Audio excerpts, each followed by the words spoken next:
Guadeloupe, qui parle pour la société, pour une représentation des femmes et des hommes dans tous les débats. Dans notre pays, les femmes, généralement, tiennent la société. Elles élèvent les enfants. Elles transmettent la mémoire, elles maintiennent les familles. Elles sont plus nombreuses et plus diplômées que les hommes le plus souvent. Pourtant, quand on écoute la radio, quand on regarde la télévision, quand on va à une conférence, quand on écoute un débat public, qui parle le plus souvent? Eh bien, ce sont les hommes. Surtout des hommes. Parfois d'ailleurs, uniquement des hommes. Dans des manifestations qui, sans des femmes, ne seraient pas organisées pourtant. Alors, la question qu'on doit se poser, c'est qui parle pour la société guadeloupéenne? Qui incarne la parole légitime? Qui est invité à penser, à analyser, commenter, débattre? Ces questions en apparence simples révèlent en réalité un déséquilibre profond et persistant dans les débats en Guadeloupe. Celui de la représentation inégale des femmes et des hommes dans les conférences, les tables rondes, les plateaux médiatiques, les colloques universitaires, des événements institutionnels et culturels divers et variés. Autant de lieux où se fabriquent les idées, se construisent les normes et se légitiment les savoirs, d'où les femmes sont minoritaires ou carrément absentes. Dans ces espaces, malheureusement, la parole reste encore trop souvent masculine. C'est rien qui nomme, qui a parlé, qui a baillé à vie à you. Nous le savons, la parole, elle n'est jamais neutre. Elle est toujours située, incarnée, traversée par une histoire, un corps, une position sociale et une position dans la société. Parler, ce n'est pas seulement dire. C'est parler depuis quelque part, avec ce que l'on est, avec ce que l'on a vécu. Ainsi, naturellement, la parole des femmes et celle des hommes ne sont ni identiques ni interchangeables. Elles portent des expériences du monde différentes, façonnées par des rapports sociaux inégaux. Nous assistons à une forme d'invisibilisation des femmes qui ne dit pas son nom. L'absence des femmes dans les débats publics, dans beaucoup trop de débats publics, n'est pas toujours immédiatement visible. Elle ne se manifeste pas nécessairement par une exclusion explicite.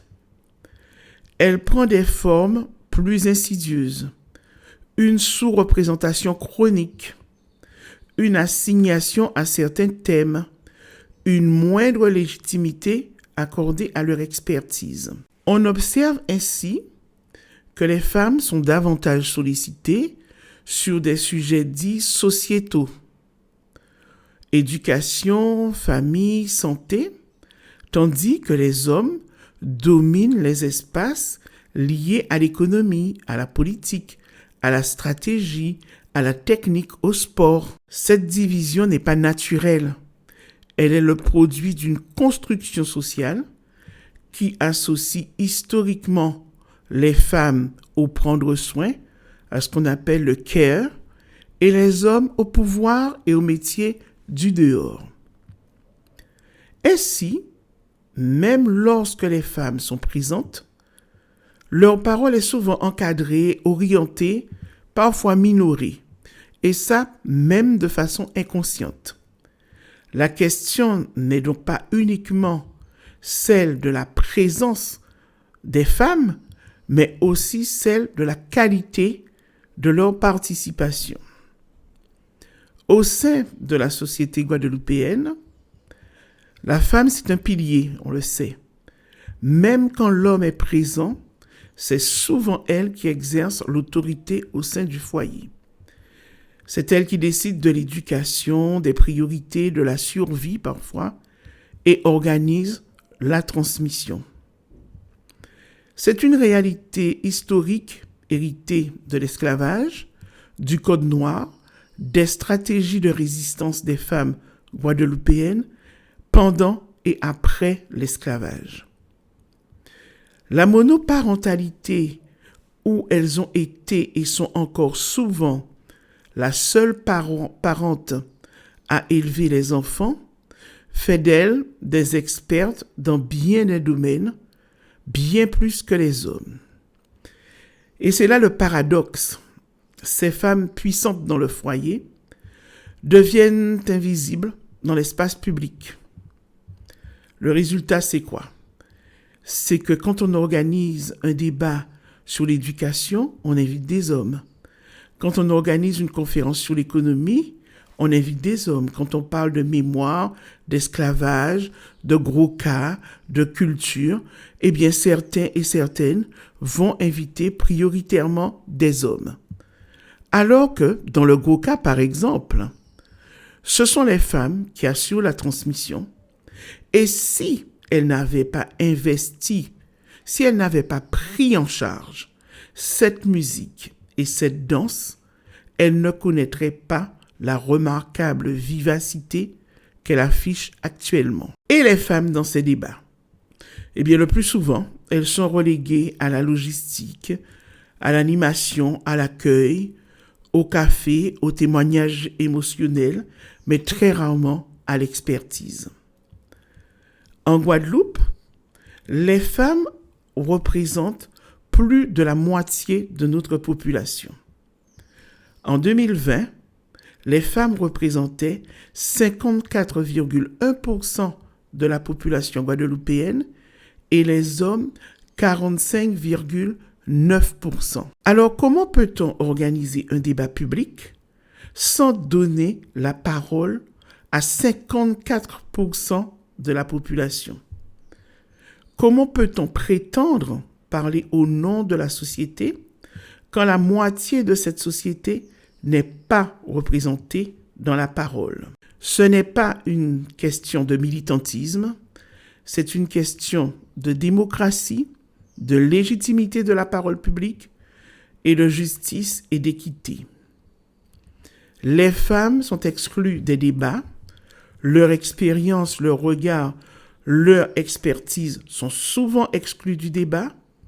On exclut la manière dont elles vivent le chômage, la précarité, les violences traditionnelles. Oui, pour les violences intrafamiliales, elles seront invitées.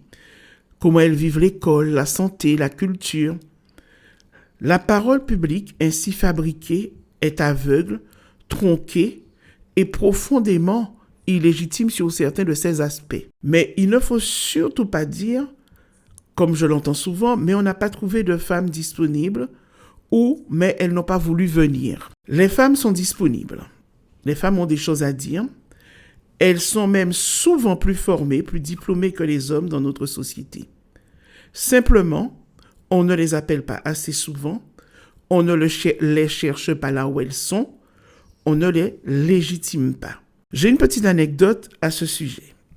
Il y a quelques années, un ami qui n'est pas du tout sexiste me demande des noms de personnes qu'il pourrait honorer au sein d'une institution guadeloupéenne. Il me cite en vrac quelques noms, mais uniquement des noms d'hommes. Des hommes qui, du point de vue de la notoriété, n'étaient absolument pas connus en Guadeloupe pour quelque fait que ce soit.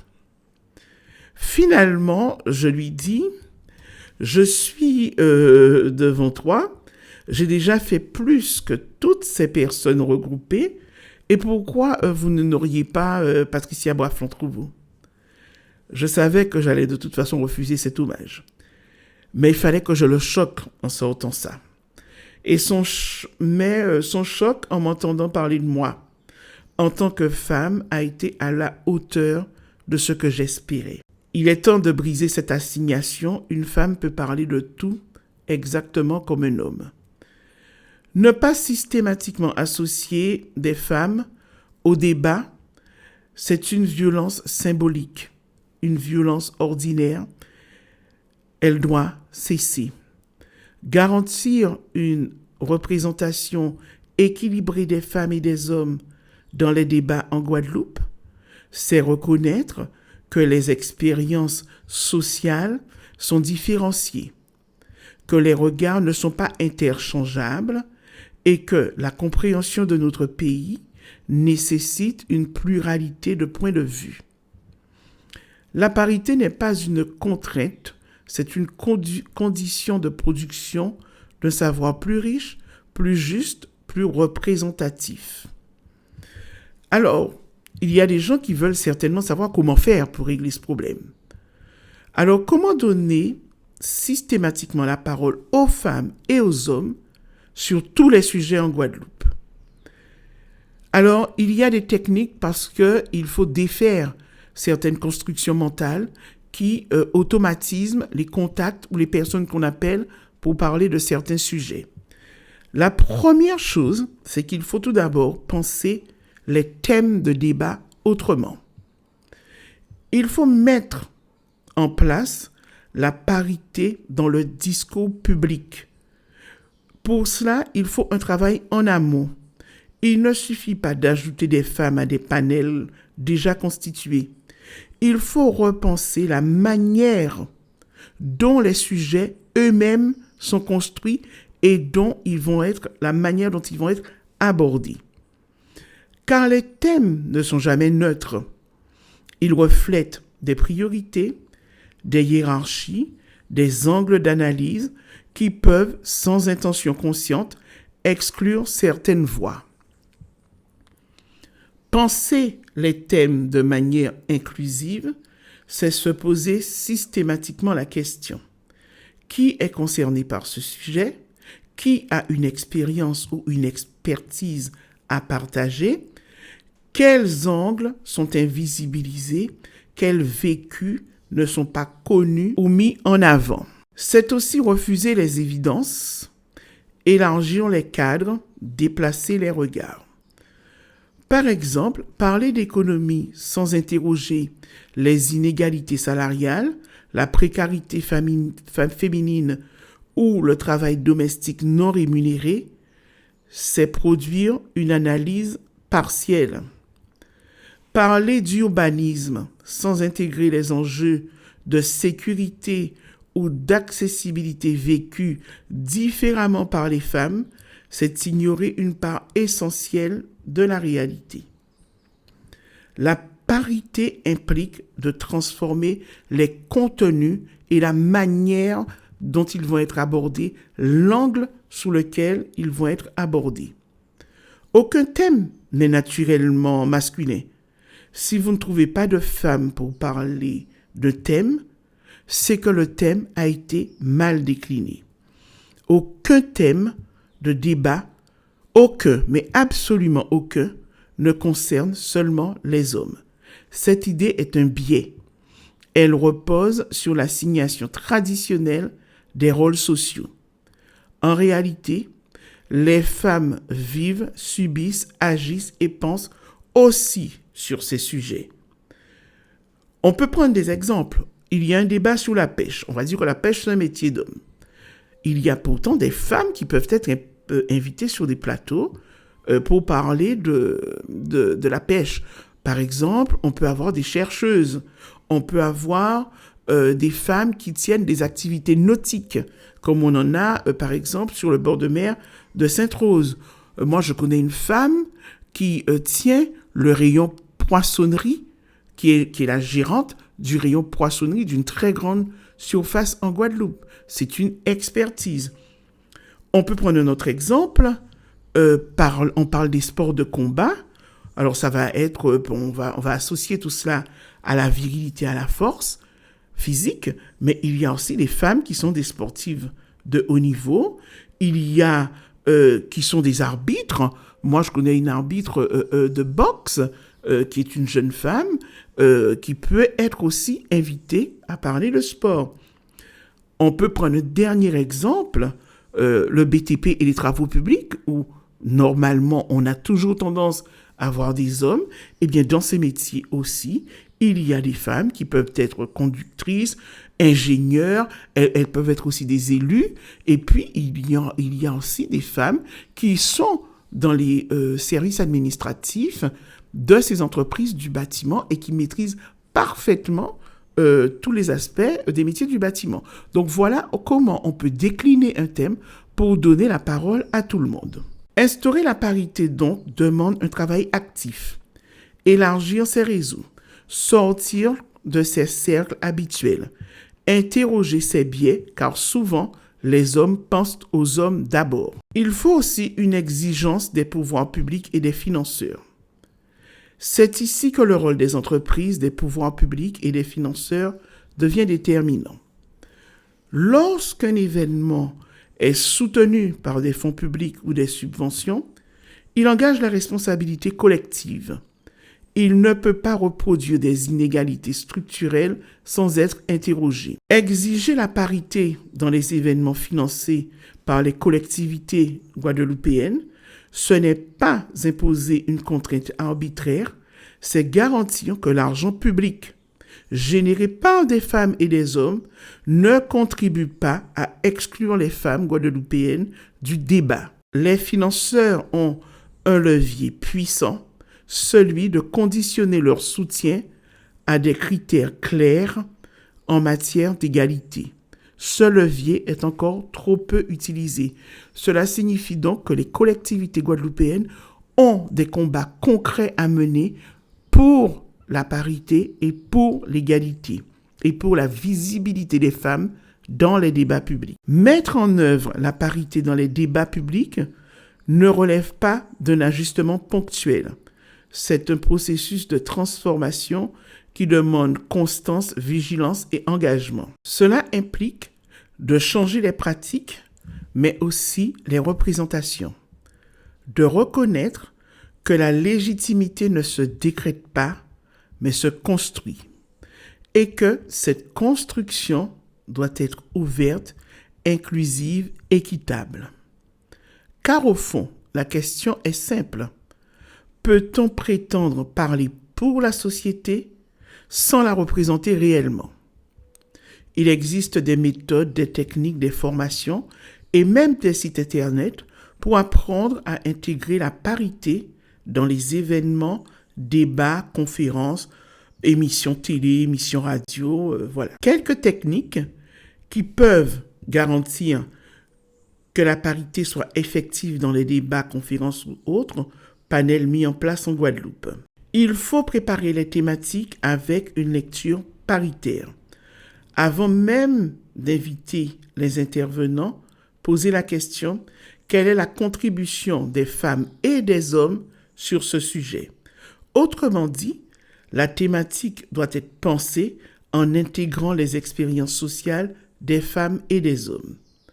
Il faut inscrire explicitement l'exigence de parité dans les critères de sélection des intervenantes et intervenants dans toutes les manifestations.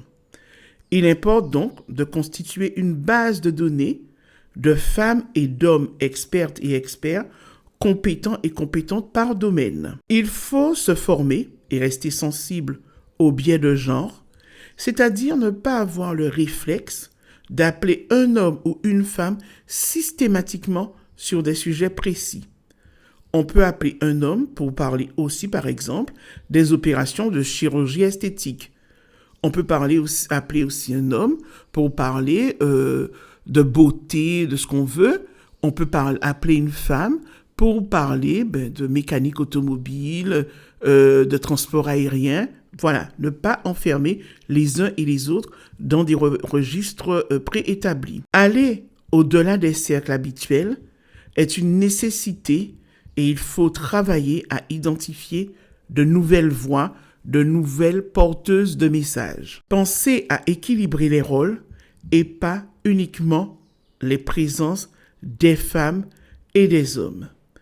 Il faut s'assurer que les femmes occupent aussi des positions centrales, qu'elles soient en position d'avoir une expertise, qu'elles fassent de la modération et qu'elles ne soient pas, lorsqu'elles sont présentes, uniquement dans la prise de notes, servir les boissons et les repas, ou alors passer les parapheurs. En conclusion, nous pouvons dire que la parité n'est pas juste de l'esthétique.